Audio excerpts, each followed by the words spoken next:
we're here to take our listeners through the paces of Up and Go until 10 o'clock this morning when we hand over to Queen Elise Kelly. So let me try to use a street jargon. What a pre.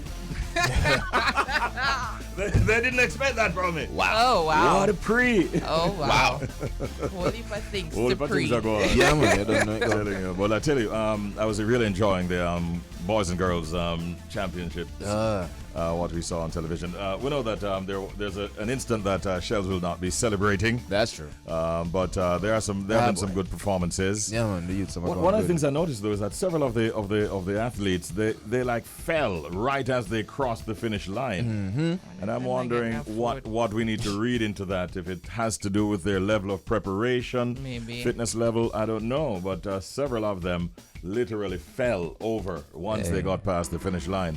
Yeah, see, the thing is, we as spectators, we just see the finished product, but we have no idea what the kids have to go through exactly to this level, So. Yeah.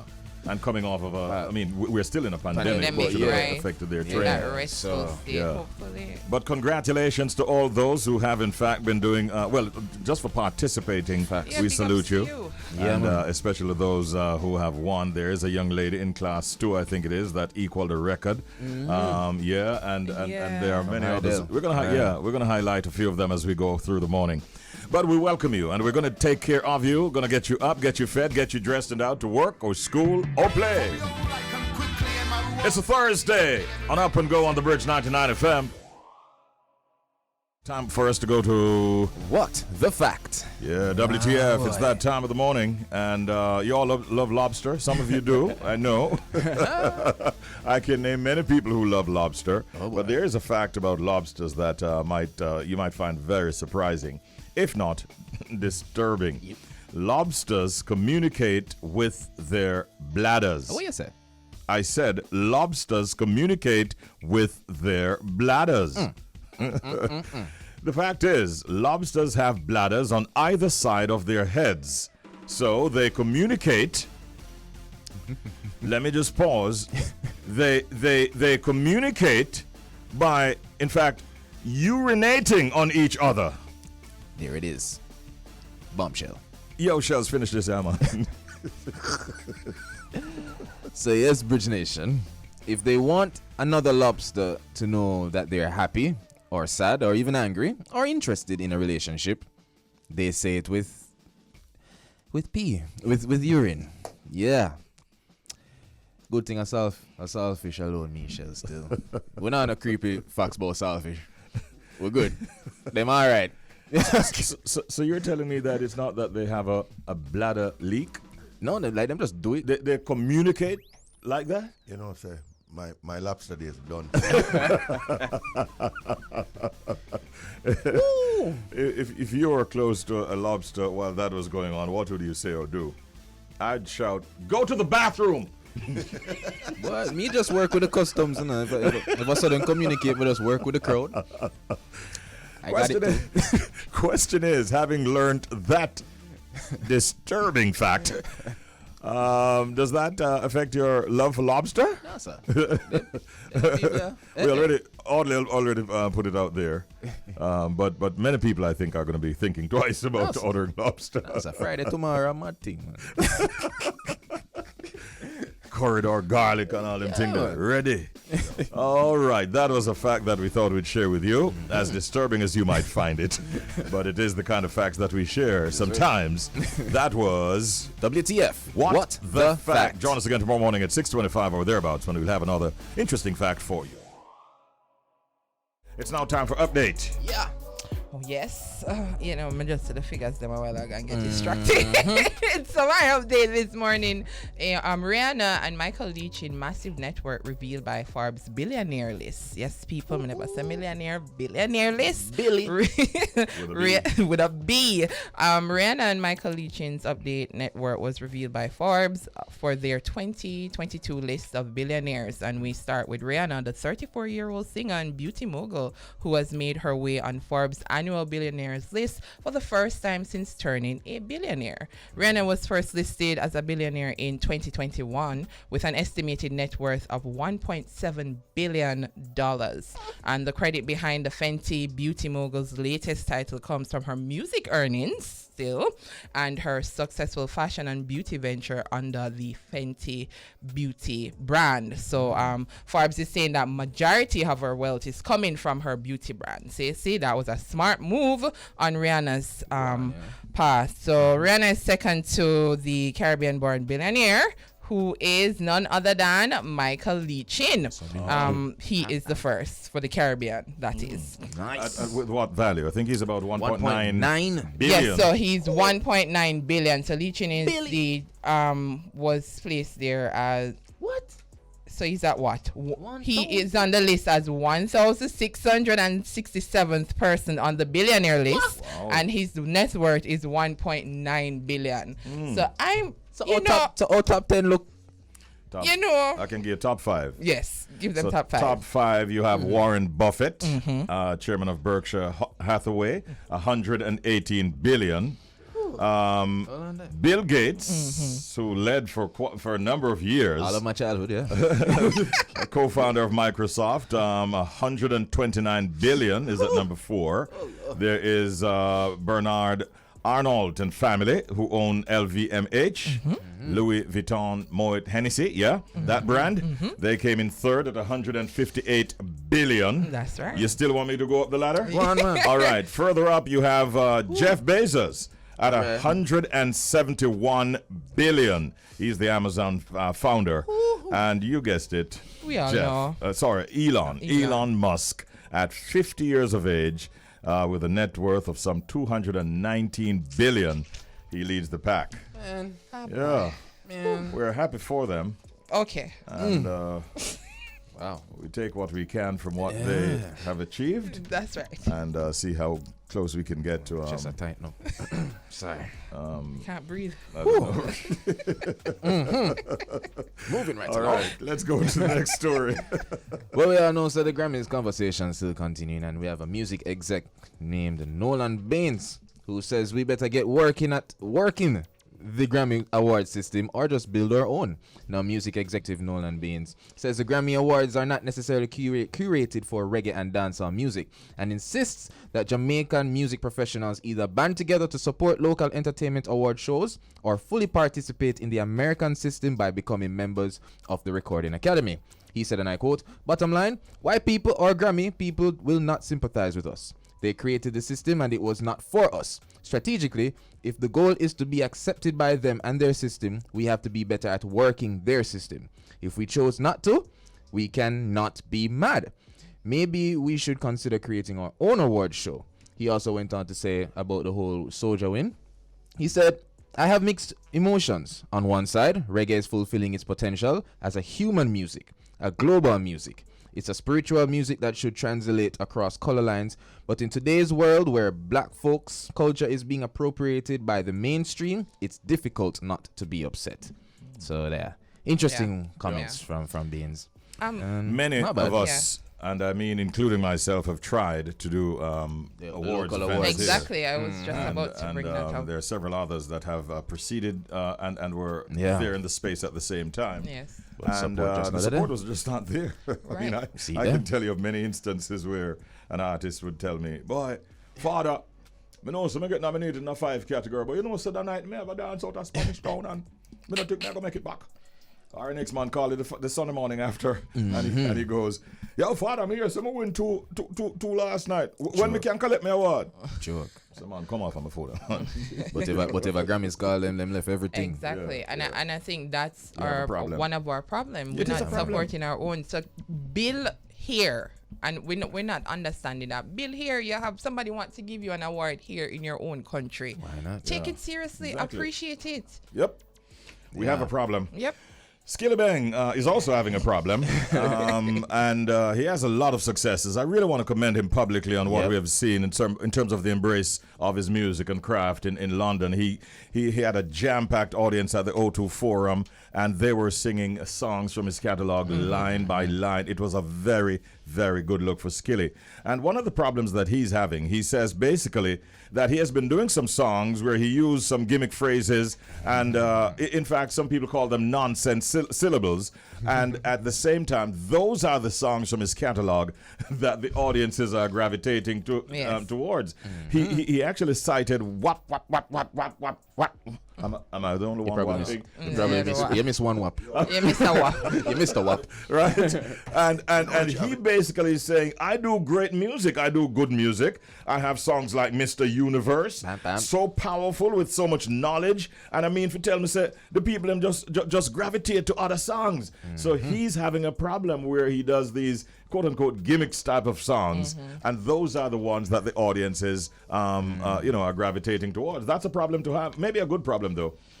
Could be. Yeah. It can be like, you see, like how comedians, it's hard for you to not see them and want to laugh even when they're being serious. I don't want that to happen to Skilly. Exactly. I suppose you want to make a serious track highlighting issues, like the song we do with Lila is a good tune. Yes. Yes. But I don't think people like that compared to Brick Pon Brick.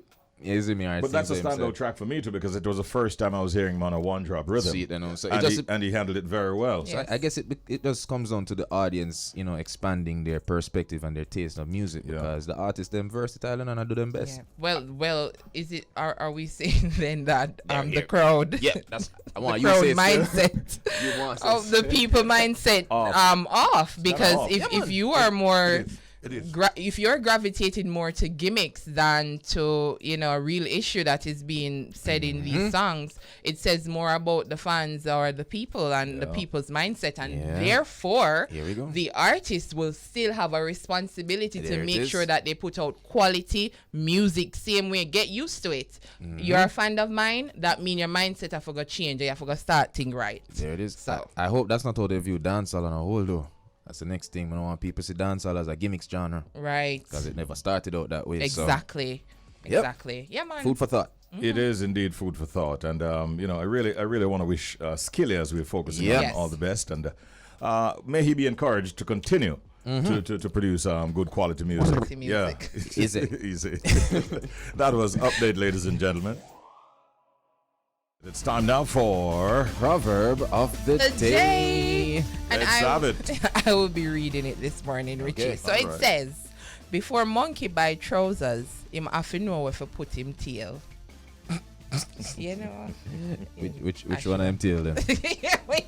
Monkeys have one tail. That's all? Yeah. One. Yeah. Before monkey buy trousers, Depends on how you look at it. him have to know if to put him. Now, this, I have to hear the translation. Run it again, Jojo. Sorry. Are you? Run it again. You want the interpretation from the street? Yeah, sure. Yo, I don't feel Washers give the interpretation this morning for this one, Well, let's see. Let me give the proper meaning. I think we have misbehaved enough. Yes. All right, yes. So the meaning the meaning for before monkey buy trousers, him have to know where to put him tail. Make sure the fashions of others suit you before you rush to adapt to them. Wow. Oh, yeah, man. True. Yeah, so Real that's that thing. No, Shellz. No, but yeah. A real thing, man. Yeah, so make sure there's something where I gonna fit you. You understand me? Make Before sure you so suit before you up. run up in night. Before you suit up. Yeah, man. Exactly. All right, that was Proverb of Proverb the of the day. day. Now we'll move on to the pet peeve. That's right. And if you're just joining us for the first time, pet peeves are things that others do that you might find irritating, annoying, or even upsetting. And we have one from our listener this morning. One of my pet peeve, people trying to get around my head. Trying to, that they think I don't have no sense. They're trying to manipulate. And, what we say in Jamaica, general me. Yeah. That work my nerves. Come straight. So you have to say, bring everything to the table, but don't try to go around my head. That's one of my pet peeve. That's right, miss. That is right. My pet peeve too. I wish man never there look her the right way. So like I'm gonna look her and I go around And the I thing. go around the thing. I go around the thing, you know.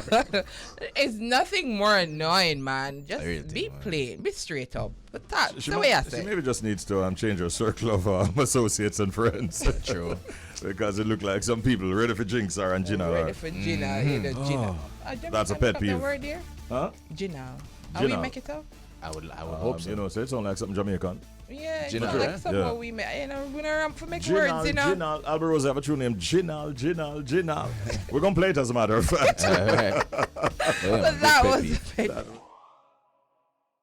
And ladies and gentlemen, we are in fact going to head off now into our first interview segment. And this is going to be a very important discussion for us to have. We understand that the JCF, the Jamaica Constabulary Force, has been experiencing a good run in terms of support from the public on their strategy, basically in terms of getting information. And I think it has led to them solving a number of crimes across the country. We have a senior communications expert with us, a member of the team at the JCF, Mr. Dennis Brooks, who's joining us right now. Good morning, Dennis. Welcome. How are you doing? Blessings, Richie B, good morning, and good morning to your listeners on the bridge. Thank you very, very much, my brother, for joining us at this early hour. Dennis, the JCF has been experiencing a good run in terms of cooperation from the police. I think from where I sit, it would appear as if you kind of changed strategy recently. Put it in perspective for us. All right, so you're right. We tweaked our strategy towards the end of the year in 2021. We would have identified several things that we thought we needed to do differently in terms of a communications strategy, using our social media platforms differently. Now, these are things that we've already done in maybe isolated ways as a part of the modernization of our communication for a while now. But this year, in the first quarter, we decided to do certain things very deliberately, very consistently, because one of the main aims that we identified in the strategy was targeting messaging around reporting of guns, reporting of gunmen, infiltrating gangs. My view is that we've allowed gunmen and other criminals to take over the conversation about reporting. So they've managed to control the narrative around informer for dead and just a general fear about reporting, even when there's no need to be fear. So I've said, you know what? Let's replace fear as the emotional response and let people laugh about it. Let people smile about it. Let people be inspired by it. And so we are changing the conversation, taking back the conversation about reporting of criminal activity. And we began that aggressively in January. When you look at the Crime Stop numbers, there was a significant jump. That was the first thing we noticed, that in February, as compared with January, there was a 75% jump in reporting of crime to the or suspected crime to Crime Stop. 75% jump. At the end of March, the quarterly perspective showed a 97% increase in reports to Crime Stop. Wow. And that relates to the main thing that people were reporting on, guns. Oh. The second most thing that they were reporting on, gunmen. The third most thing, scamming. When we post our Wanted Wednesdays, we're getting responses, say, I know him, he's here, he's there. And that's just Crime Stop numbers. We're not including people who call 119 or call the local police station or call a policeman they trust or DM us on our social media. We get a lot of those. So it's been a very effective campaign, and as we've said, our second quarter strategy is rolling out. Our third and fourth quarter will as well. Okay. Expand a little bit on Wanted Wednesdays so the listeners can understand, and tell us a little bit more about the success of that day in particular.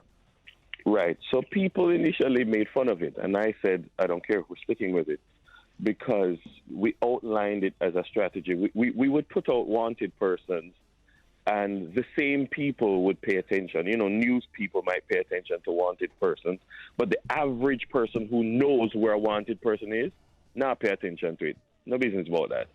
So what we did was, we used that kind of a social media trend approach, and we sought to say, all right, every Wednesday we're going to post a list of wanted people, what they're wanted for, where they're known to be associated, etc.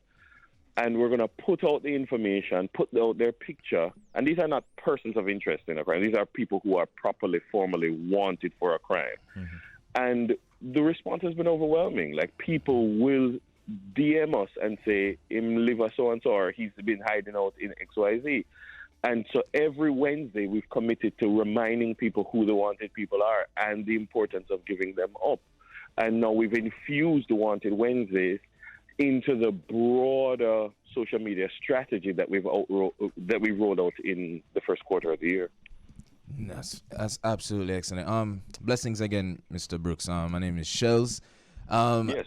I just want to big up you and the team. Let me tell you why. So I'm a young Jamaican. You understand what I'm saying? And you see, I know that these social media strategies are working because my Instagram timeline, for example, or the Instagram stories or my friend stories, the mere fact that I'm now seeing the JCF popping up, so I love the fact that you thought that people would have, people are making fun of the initiatives and stuck with it, because the sad thing about our culture, I don't even want to say it's sad, it's actually a good thing at times. We thrive off gimmicks. You understand me? Yes. And I love the fact that you've used stuff like dancehall lyrics and popular slangs to highlight serious issues, and I really appreciate it. And I just want to big you up, because trust me, you guys have shed some serious light. I realized recently you guys use skillies, wap wap. Yes. In relation to gunmanship. Yeah, in relation to finding guns, it's brilliant. So just big up. But my question is, do you think that along with the campaigns, do you think that people are also being more receptive because crimes are now being committed close to home? Very good question and very good observation. What I would say is that we look very carefully, because unlike other people, we are the ones who clean up the bodies, so we know where the bodies fall. We know what people tell us off the record and on the record. So there's a lot that we know that we try to infuse into it. Yes, what we're seeing now, and the commissioner spoke about it earlier this week at a press conference, we're seeing more of a tendency to shoot multiple people. We're seeing people who are relatives of a gunman or relatives of a scammer or friends of a scammer who are dying, not because they are involved in scamming, but they are in proximity to it. And I think that is to some extent shaking people up and making people realize, I don't need to be a part of this. So my mother, my father could die because my brother, who we condone, who we know he's into scamming, is condoning these things. So we're saying to people, you don't have to condone it. Come and tell us. Mm-hmm. We'll deal with it, and it is safe. You don't have to worry about being compromised. You can come and tell us. Mm-hmm. And it's something I think is very important for people to hear. When you have an association with a gunman or a gangster, you are nearly 1,000 times more likely to become the victim of a violent crime. Nearly 1,000 times more likely. You significantly cut your lifespan. Now, that is not a statistic that the average person is going to process. What I need to do is turn that into a post that people will listen to. I remember in the early weeks of February when we were being chastised. I was in an interview being chastised about the strategy. And I said, with all due respect, ma'am, if you liked the campaign, I would pull it, because it's not for you. Press releases work for you. And you don't know where no gunman there. Mm-hmm. You understand? You can't give me one gun. If you like the campaign, me no say it not going the right direction. So the fact that we're now posting content that people will consume in their Instagram reels, or people will consume on TikTok. More short form content, more portrait style content. We think that it will resonate with the right people, and those people will be included in the messaging for the first time. Okay. So on the 18th of March, Dennis, the Disaster Risk Management Act was lifted. Has that made your job within the JCF any more difficult? It's not as cut and dry as that, because remember that the establishment of the DRMA would have caused us to have to police things that we weren't policing before. So one might argue that the DRMA made our job more difficult, because now we're trying to police not things that people don't usually do, but we're policing things that people usually do. So don't go to church, don't go to party, don't keep a funeral. We're policing all sorts of things that people don't want us to police because this is their normal life. So now that the DRMA is no longer, we no longer have to do all of those things. But the removal presents some law enforcement challenges, because now you have people later on the road. So the band within which people commit crime slightly shifts. You have people who are committing certain crimes. I suppose they might be trying to make up for what they would have lost, on the road. You have economic activity shifting, and so you're going to have criminal activity that shifts in line with the economic activity. So really and truly, it is a mix. In some ways, it does make our job easier, because now we can redeploy resources into other spaces that were really being starved of support. And in another respect, it kind of gives us some new headaches, or some renewed headaches. We see the children returning to school, and they've been out for a long time, and some of them have been without structure. And so now it causes us, in preparation for the return to face-to-face school, we have to be training a whole bunch of new school resource officers, because there are people going into third form, or people in third form who've never been in the high school space before. So there's a lot of changes. So we know that Crime Stop has been incentivizing the information that they gather in terms of finding gunmen and guns and so on. But outside of that, how can persons listening contact the JCF for these initiatives that you have described? So as I said, 311 Crime Stop. You can call 119. You can call the National Intelligence Bureau at 118. You can call your local police station. You can call a policeman or a policewoman that you trust, that you know. Everyone has a policeman or a policewoman that they believe in. You can call us at CCU.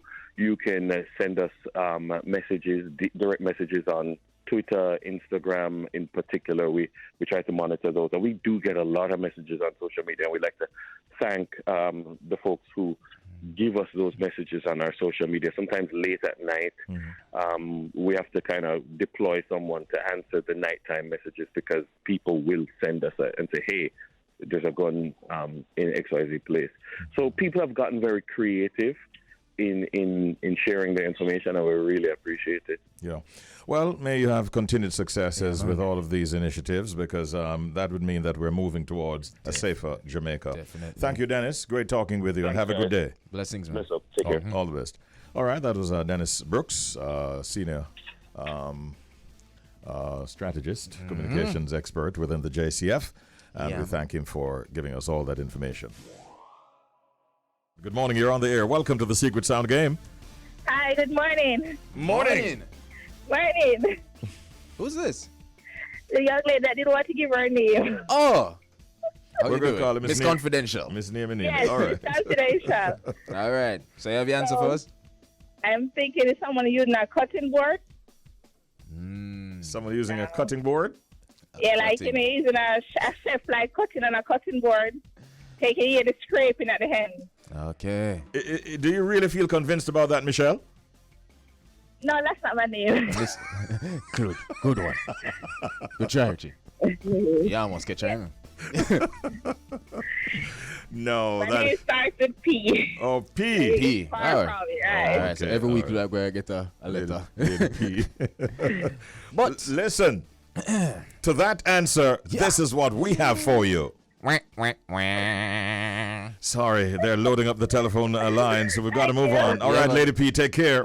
Let's go to our next caller. Many of them coming through this morning. What sound did you hear? Can you identify it? Good morning, you're on the air. Good morning. Hi. This is Renee. Renee? Yes. Hi, good morning. All right. Renee from Clarendon? Yes. Okay, Renee, welcome to the Secret Sound game. Please give us your answer. I think it's a typewriter. A typewriter? Yes. You don't say that no bad. You think it's a typewriter? Yes. Are you a student, Renee? No, I'm not. I'm a big woman. Oh, you have a very youthful voice. But listen. We have never gotten that answer. Straight. Much less from Clarendon. True that. Send on, Shellz. All right, thank you. No All problem, right, Renee. take care. All right, good morning to our friends heading to the National Stadium. Boys and girls champs are on, but right now the Secret Sound is taking center stage. Yes, sir. Good morning, you're on the air. Welcome. Yeah, morning. Welcome, sir. Yeah, man. Chris there again, you know? Yeah, man, what else Ah, had Chris Chris. this month? Yeah. Big up, have no Yeah, fear. Yeah, man, no. go through. It sounds to me like when somebody pouring out some black pepper, you know? Boom, boom, boom, boom, boom. You know, burning up black pepper.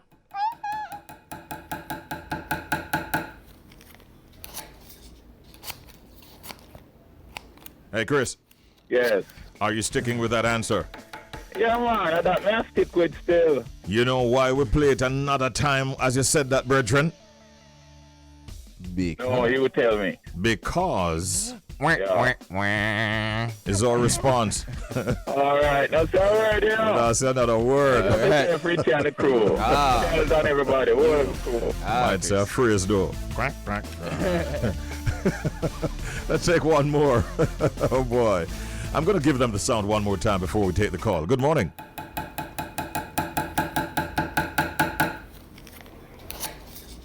What does that sound like? Remember the clue we gave you. Paper.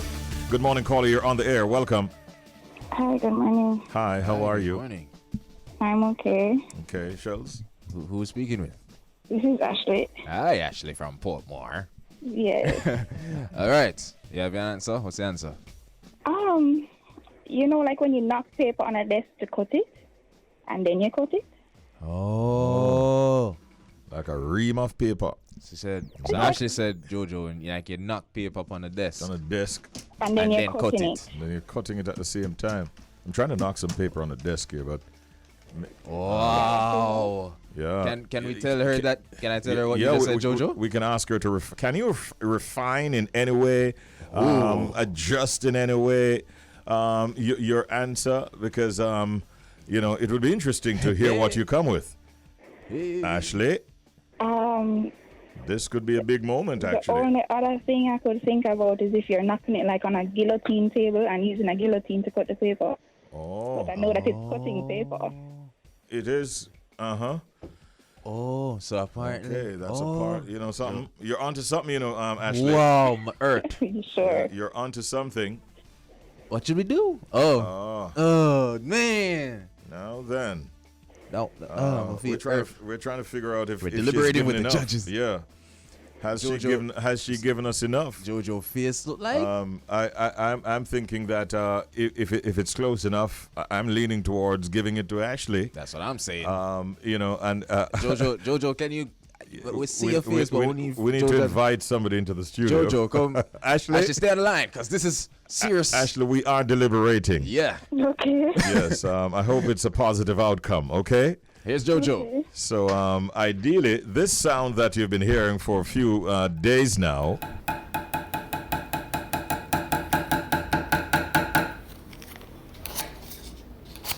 We heard Ashley's answer. Morning, The only other- Ashley. Morning. All right, so this is Jodian here. So you're so close, Ashley, and you're Knocking close the about scissors on the table about and the then cut. you're close about the cutting of the paper. But But what the is first knocking part on the table? Is it the scissors or That's the only other thing that comes to my mind. Yes. Good job, Ashley. So it is the knocking of the scissors on the table and then cutting of the paper. Portmore. Good job, Ash. Thank you. Nice. Sunshine City. Roll it. They're close by. Congratulations. Congratulations, Ashley. Thank you. Well done. We've lost track of how many times you actually tried. Yeah. But you prevailed, and this time you're quite lucky. Congratulations. We'll tell you how to get your prize, all right? Okay. Man, we waited over a month for this moment. Let's give her a nice big round of applause. Yeah. Whoop, whoop, whoop. Beautiful.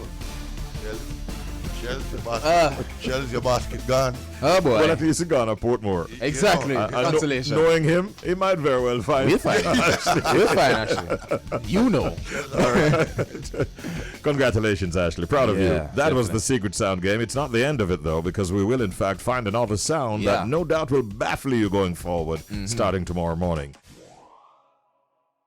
So our guest at this time is going to be a beautiful lady who is the founder of BossMom Network. And for Mother's Day, they have forged a wonderful partnership, a powerful partnership, as a matter of fact, with one of Jamaica's leading philanthropic institutions, and that's Food for the Poor. And they're on a mission to build, I think, somewhere in the region of 3 homes, and some families are going to benefit. We want to get all the deets on this initiative, and so we've invited into our studios Michelle Morgan, who is the founder of BossMom Network. Good morning, Michelle. Welcome. How are you? There's your microphone. Wonderful to have you in the studio. It's Michelle Gordon, but maybe you're looking into my future. I don't know. Oh. Okay, then. No worries. There you go. Hey. We stand corrected. Hey. Sometimes we have to go off script. Yes. Yes. Michelle Gordon, actually. So, Michelle, thank you again for coming into the studios. Thank you for having me. And we're streaming and you're streaming, so it's a good look. Yeah. Congratulations. Thank you. We were talking off the air about what you have been up to and what you're hoping to deliver in time for Mother's Day. I have to ask you, though, what inspired you to get involved in giving back as deeply as you have? Really? Oh boy. Honestly, I've always loved making other people happy. That's at the core of it.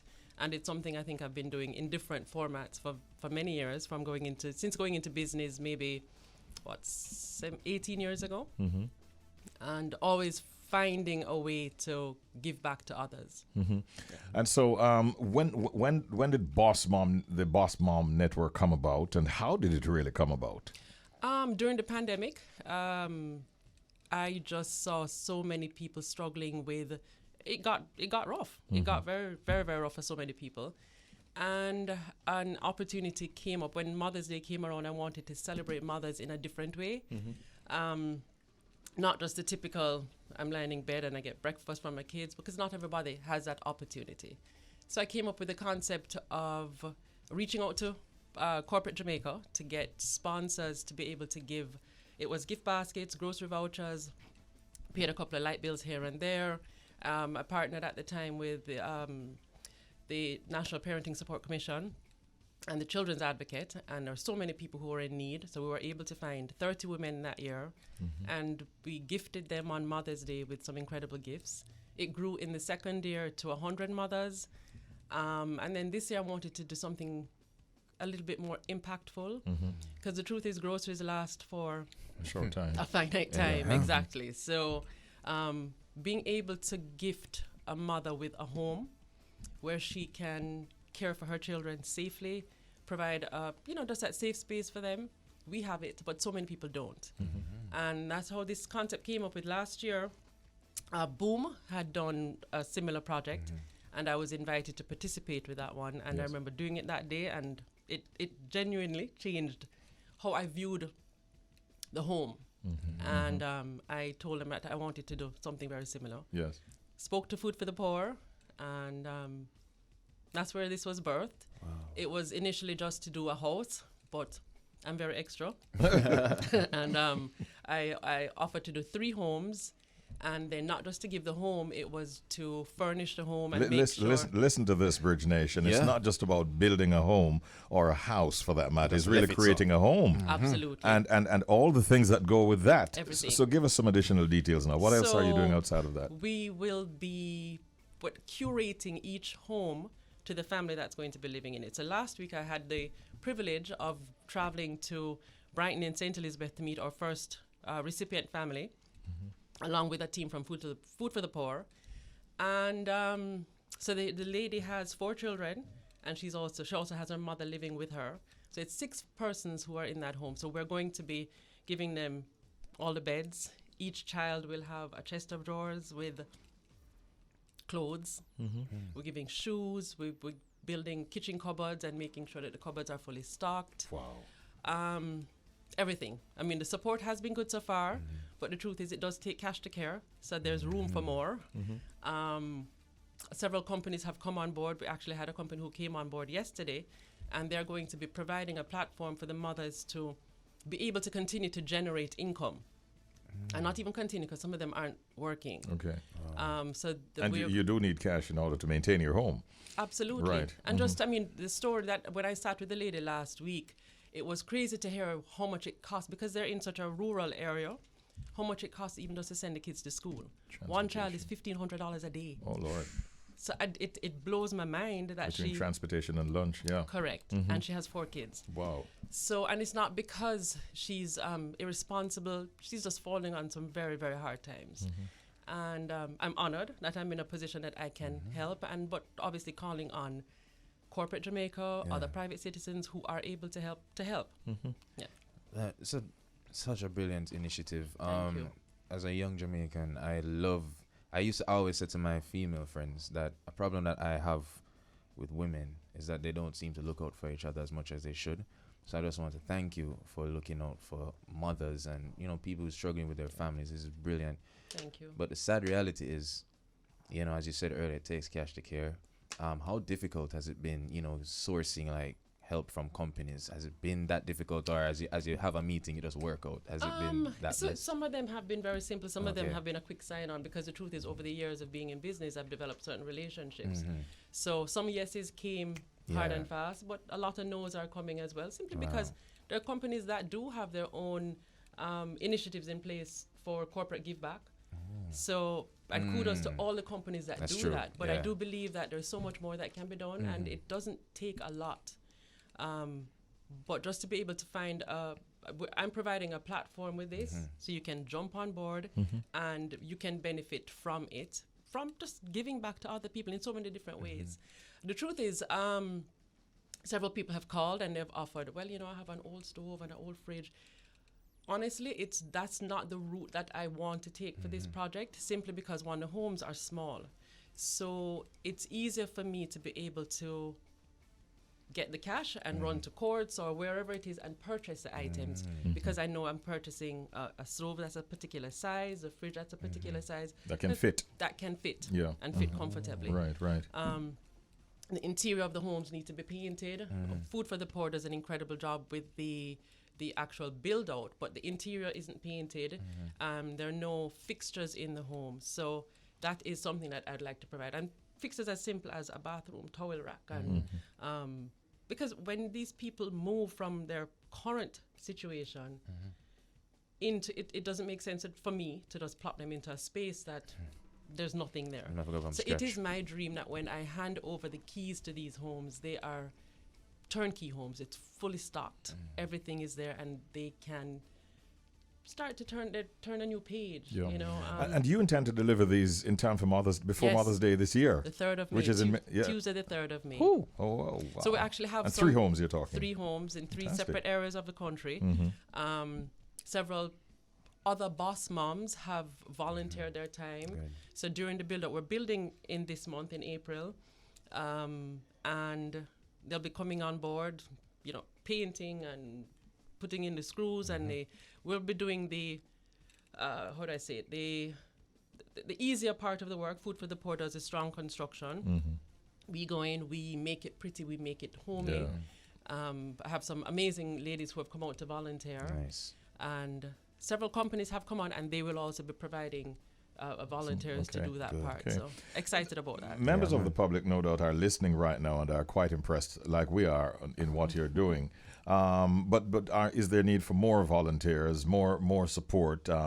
And if so, how can persons actually There's get need for involved? cash. Cash. Yes. All right. I don't know how else to Because you put it. mentioned also that you wanted to provide them with an opportunity where they can earn. Correct. Which is something I wanted you to spend a little more Yeah. time talking about. Right. Okay, so no problem. So I can, if I am able to mention some of the people who have come on Oh, board. yes. Yeah. I mean, a huge thanks to Sagicor. They have come on board. Proven has come on board. Ziggy Marley, Wow. who is all the way in Los California. Angeles, right? He's come on board through his Urge Foundation. So the help is coming in. MDS Limited has come on board, and MDS has they have a new consumer division. So they actually are going to be providing some of the moms with products that they can then turn into their own retail business. Okay. So just amazing support coming out so far. But as I said, there's still more need. There's still more. I really want to transform these lives. A friend of mine called yesterday to say, she would love to be able to support, but in terms of whether it's we find a taxi driver in the area to pay the taxi driver so he can then transport the kids to school, so mommy doesn't have to worry about finding that kind of funding every single day. As it is now, that particular lady, she is a vendor in the town in Black River. But she said some days she'll go in and for the week she's earning $4,000 Wow. for the week, So if you earn $4,000, how then do you take out of that to pay $1,500 a day for? But so some days the kids can't even go to school. Yeah, I can imagine. All right, so persons can contact you, and if so, how? Absolutely. Well, I'm on Instagram. Instagram is the greatest tool right now. So it's at the BossMom Network, and also B3 BossMom is my personal page. I have partnered with a company called Spur Open. So if you go to Spur Open /BossMom Bills, there is a platform there for donations. Everything is available. All the information is there. People can make their donations. They get their receipts. All of that it's a transparent system. Yeah. We just want to commend you again and to wish you all the best and to let you know how proud we are of what you and very all much. those who are assisting in this process is doing. More and more we're finding that, Jamaica really has some wonderful people, and you're one of them that's doing a lot of good in the community. And we hope that you'll go from strength to strength. Thank you very much. This I Mother's appreciate Day, you're delivering 3 homes. Maybe by next year, you're doubling that. That's the goal. And so on and so forth. And we're happy that we're able to highlight the good that you're doing, and just to encourage you to keep on keeping on. And you can call on us for support anytime. I'm going to take you up on that. Yes, please do. Please do. My hashtag this year is each mom reach another mom. Okay. And it's just for us, even if someone can't come on board with this particular initiative, I'm encouraging every mother out there, find another mother, find out what her needs are, and try to fulfill it for Mother's Day. That's an incredible thing for Mother's Day this year. Indeed. Yes. Yeah. Thank you. If I can't do it, Shellz is right here. Don't take him simple, Michelle. Yes. and if he can't do it, that young man over there. Yes, We're all willing to help. Thank you so much. Thank all you right. very much, Bless guys. up. Bless up. Boss Moms in the building. That was Yeah. Michelle Thank you. Gordon. And she's an ideator and founder of the IMAGINIT services and Boss Mom Network. We have an interview segment. We call it Man Chat. And we've got 2 guests who will be joining us today to look at the topic of grooming and hygiene essentials for men. This morning we're going to be joined by Noran Price, graphic designer and marketer, and Evon Benjamin, a public relations and marketing manager at Passport, Immigration and Citizenship Agency, PICA. So the backstory: men and women approach hygiene quite differently. Men are assumed to have lower grooming and personal hygiene standards than women. In fact, in 2010, there was a study that was published by the American Cleaning Institute and the American Microbiology Society, and they found that men are less likely to wash their hands even after petting an animal, handling food, or coughing, or even sneezing. Not looking good. These are the kinds of things we want to be discussing this morning in Man Chat. And we say good morning to the gentlemen, Noran and, of course, Evon, who are joining us via Zoom. Good morning, gentlemen. Blessings. Good morning. Good morning. How are we doing today? Evon, how are you? I'm great, thanks. Good to hear that. And Noran, we're doing well. How about you, Noran? I am doing fantastic. Thank you for having me. All right, our pleasure. Let me throw this one out first. We're going to start with Noran.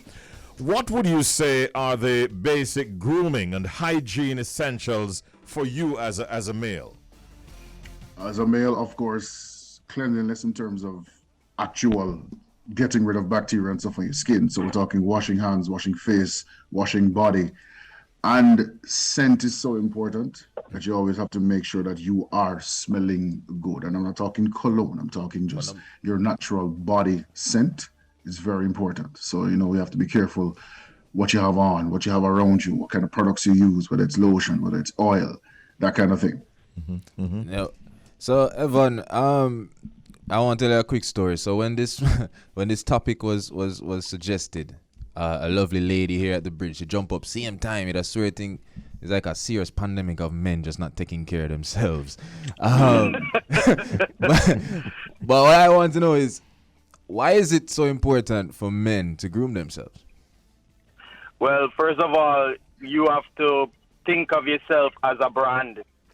As a man, you want to present the best possible representation of yourself. And obviously, it's not just about the image physically, but also what you have in your mind. But people are visual. So how you present yourself is very important when it comes to, how people react to you or relate to you. So similar to my other guest, you have to make sure that you have a pleasant appearance. Sometimes what people see is sometimes one of the most lasting impressions beyond just what you say. So it's very, very important, especially if you're looking to be someone that is successful and engaging and, presenting something that's pleasant, not just for women, because, a lot of us think men look good because they want to pick up women or they want to be appealing to women, but just in general, you want to be in a place where, you can present yourself in any situation. I'm always told, and I grew up with this, that you must be prepared for anything on the road. So when you leave your house, always think of it as you could just meet someone that might give you that $1 million deal. So I always keep that in mind when I leave my house. You could meet anybody, so you need to always be prepared. Noran, do you share those sentiments in terms of why it is important for men to groom themselves? 100%. He hit on everything. I mean, the world is visual. Let's not fool ourselves and think that it's just your character that people will see and consider you for anything. We need to like what we see. We're visual creatures. Yeah. So not just the opposite sex, but even men look at other men and regard them differently based on how they appear. So as you said, that $1 million job could simply be somebody who sees you and say, you know what, I like this guy's energy, I like his vibe, which is also encompassing his look. Yeah. So it's always good. It's not about showing off. It's not about, I want to be the prettiest in the room or whatever. As men, you need to represent exactly who and what you are, because you represent what everybody else thinks about men. Whether you want to or not, you do. So be responsible. Yes, Noran, go ahead. I wanted to make another point, just in terms of, for example, people think about traveling and they say, oh, you must be comfortable when you're traveling through the airport and whatever. Personally, I dress business casual when I'm traveling, because at any point in time, you might meet someone that you may need to communicate with. If you're in your sweatpants and your slippers and your tam, you're kind of not in a position to communicate effectively depending on who you are. So I'm in public relations and marketing. So for me, I always try to be on point. I mean, even when it comes to traveling, people tend to make fun of me sometimes because they'll see me wear a blazer or a button-up shirt and, proper shoes and pants. But I think it's something that we should practice. The world is getting a bit too relaxed when it comes to what is appropriate versus what is not. And we see that in the workplace. And I can tell you, even though I'm a relatively younger man, I don't subscribe to that. I think it's important that we maintain some standards when it comes to our grooming and how we carry ourselves, especially as men, Yeah. It's interesting you mentioned that because I had a conversation with the late Captain Horace Burrell whilst he was here on Earth, and he said to me, Richie, I always travel in a blazer. And he went on to say, you would be surprised as to the difference in treatment with the persons that you come in contact with when you travel. 100%. Yes. Your reception is different when you look a particular way. Yeah, it seems that way. If I might say, on a personal level, mm-hmm. if comfort is what you're about and you want to feel like you're going to the airport, so you have on your sweatpants and your slippers, because that's comfortable for you, do you. I will never tell a man to not do what he wants, but recognize that you are still a representation of your gender and of your country when you are traveling, whether you want to be or not. If you don't care about what people think about you, fine. But don't then wonder why you're not being perceived or received certain ways, and don't recognize that you are looking like somebody who doesn't want to be spoken to. Yes. The focus is in Man Chat right now, grooming and hygiene essentials for men. Gentlemen, can we narrow it down to your top 5 products for each of you? What are these essential products that you must have? All right. Evon? Sure. So first, everyone's body type is different. So for me, I have quite sensitive skin, so I have to use things that are hypoallergenic. So I use Aveeno when it comes to moisturizer because it has the sunscreen. Contrary to popular belief, we do need sunscreen as black people. I use Palmer's cocoa butter. I use Benjamin's beard oil. And then I use, well, to be honest, I don't really use cologne, and I use what's called a body spray, but it's called Bod. It's very, very inexpensive. I find it at the pharmacist, but I find that with my body, it works better than, say, for example, if I were to buy a gray flannel, which is a bit too heavy. So you have to also know your body type and know what works well with you. So it's not anything that is popular, you must just jump on it. You have to be very mindful that not everything that smells nice on somebody else will smell nice on you. So you don't have like 100 bottles on your dresser? Negative. I'm a very basic man. I just know what works for me, and I stick to that. I've been using it for years, and I've never had any issues.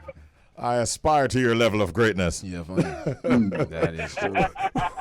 What about you? Who's now? Noran.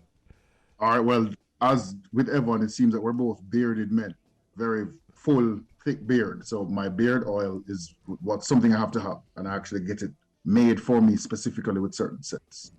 Wow. I don't use lotion, but I use body oil itself, scented body oil, because I'm a darker skinned fellow, so we can get a little ashy if we're not careful sometimes. So instead of the lotion, I actually use oil because it stays on. It enriches me because it's coconut based, and it actually has a nice scent. So it's a nice combination between the beard and the body. So that's 2. I don't have a lot of cologne, so the oil is my cologne. So that would actually cover 3.